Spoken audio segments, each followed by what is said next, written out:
Keeping up with our motto, let learning be a joy and teaching a pleasure, here we are with the remote teaching and learning process to bridge the gap. Happy learning to all students. Hello, students. I welcome you all in today's session.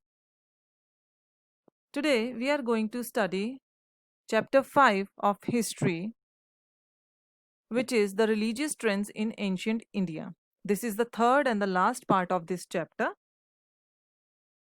So, under this chapter, we have covered two very important religions of ancient India. They are Jainism and Buddhism. So, today we will learn about Judaism, Christianity, Islam, and Zoroastrianism. Students, before starting to know about more about these religions, it is also important to know that in ancient period there was a time when a new thought also came forward.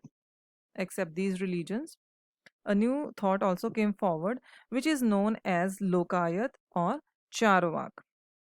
So the people related to this thought process uh, of Lokayat and Charvak gave importance to independent thought and to the material things, and they also rejected the authority of Vedas and scriptures. It means they were not, they did not believe in Vedas, and they were in the favor of scientific knowledge, scientific thinking, and they love material things. So let's begin with Judaism. So the people belonging to the Jewish religion, they may have arrived in Kochi, which is in Kerala, around the 1st to 3rd century of Christian era. So students, Christian era is a time which begins with the birth of Jesus Christ. It is also known as Common Era. And this time is followed all around the world. You can see Kochi here. This is the state of Kerala. And these Jewish people arrived in Kochi first. They believe that there is only one God. Judaism emphasizes, or you can say gives importance to these things: justice, truth, peace, love, compassion, humility, charity, ethical speech, and self respect. So, here justice means fair treatment to all the people. And compassion means when we can understand the pain of others and we are always ready to help them. Humility means humbleness. One should not take pride in the work one does. Okay? And ethical speech, we can say our speech, our words should be good. They should be there should be truth in them. So these were the teachings of Judaism. This is the prayer house which is known as synagogue. And this is the religious symbol of Jewish people. So let's move forward toward Christianity. See, Christianity is a religion founded by Jesus Christ. And all of you know that. It has spread all over the world. Saint Thomas, one of the 12 disciples of Christ, came to Kerala in the first century of the Christian era. He established a church at Palayur, which is in Trichur district in Kerala. So Trichur's current name is Trishur. According to the teachings of Christianity, there is only one God and He is omnipotent. Omnipotent means all powerful, He has unlimited powers. It is believed that Jesus Christ is the Son of God who came to the earth for the salvation of mankind. for the upliftment of the mankind. According to the teachings of Christianity, we are all brothers and sisters. We should love everyone, including our enemies. We should forgive those who err. Err means who go wrong. We should also love them. The Bible is the holy book of Christianity, and this is the prayer house of Christian people, which is known as church. Now let's move towards Islam. Islam is a monotheistic religion. Mono means single, one. So there is only one Allah, and Muhammad is his prophet. Muhammad is the child of Allah. It is believed by Islamic people. So the message of God is revealed through him in the holy book of Quran Sharif.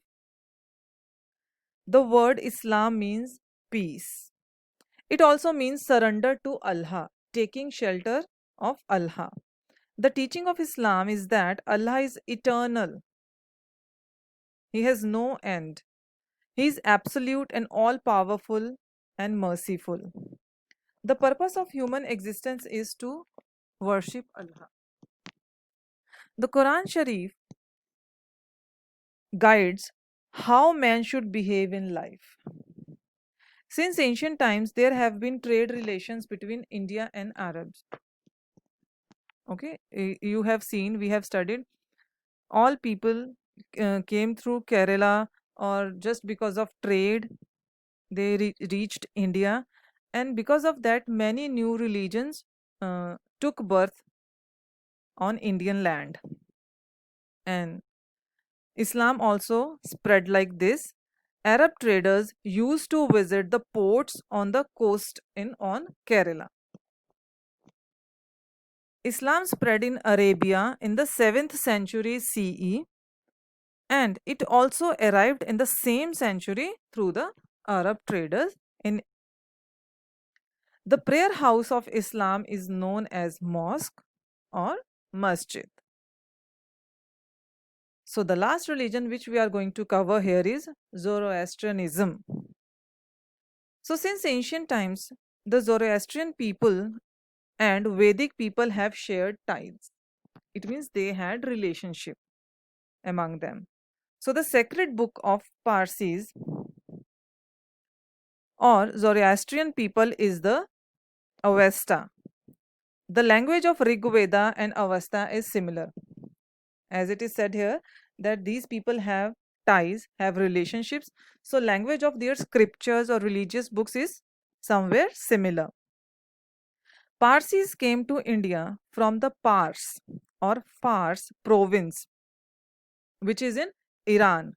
This Pars and Fars area is in Iran. That is why these people are known as Parsis. It is mostly believed that they first came to Gujarat in the 8th century CE. Zarathustra or Zoroaster was the founder of this religion.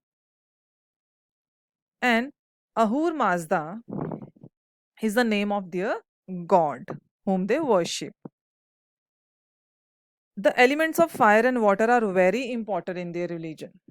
So it means they gives importance to fire and water very much. The sacred fire burns in the temples which are known as agyaris. Means fire keep on burning in these temples every time. At the core of Parsis thinking are three main principles of conduct, namely good thoughts, good words, and good deeds.